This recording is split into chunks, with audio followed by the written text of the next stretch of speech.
Hello everyone, welcome back. So today we will be diving into something that is super important but often overlooked when it comes to your business success, which is supply chain risk management or SCRM. Alright, so let's start with a basics. Imagine this.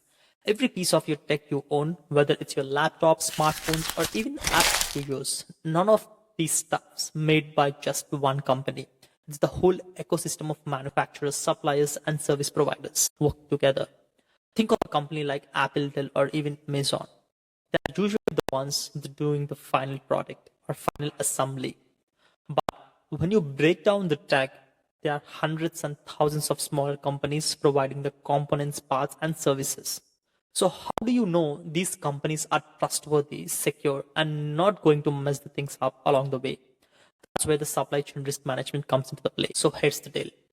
SCRM is all about making sure every link in your supply chain is solid. It's like building a house. You want to make sure that every brick is ready before you start slacking them. If one supplier cuts corners or doesn't disclose their security practices, it can cause a ripple effect that impacts the whole system, from product quality to security breaches. If one part of the chain fails, the whole system could fall apart. That means you need to know that your suppliers are reliable, honest, and follow strict security protocols. Trust is everything here. Making sure your third-party suppliers are on the same page as you is a very crucial. Now I know what you're thinking. Is this really that big of a deal? Absolutely. Imagine you've got a product that's been built with parts from multiple suppliers. One of these suppliers could be compromised. What happens? Well, you could end up with a flawed product like a faulty components or worst malicious implants. Think of a tiny spy devices or backdoor access points being secretly slipped into your products. Scary, right? We're talking about serious risks like counterfeiting products, product tampering, or even a remote hacking of devices. And these aren't just theories, are real life supply chain attacks that have happened before.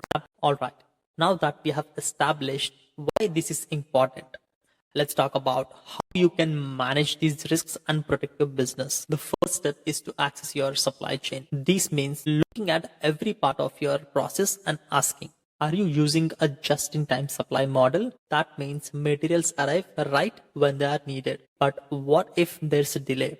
Are you prepared with a backup stock to keep your products going? And what happens if the suppliers get disrupted?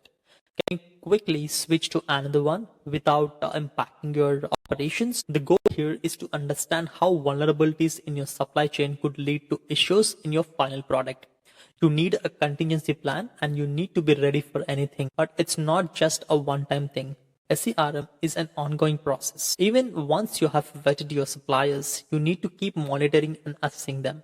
Security doesn't stop after the contract is signed. In fact, many industries now require that companies continuously monitoring these supply chains, sometimes even using the third-party auditors to make sure that the process stays secure.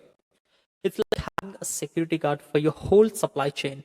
You're always checking, double checking, and ensuring everything is still up to the standard. So here's the big tip. One of the most effective ways to manage supply chain risk is by setting security standards for every supplier.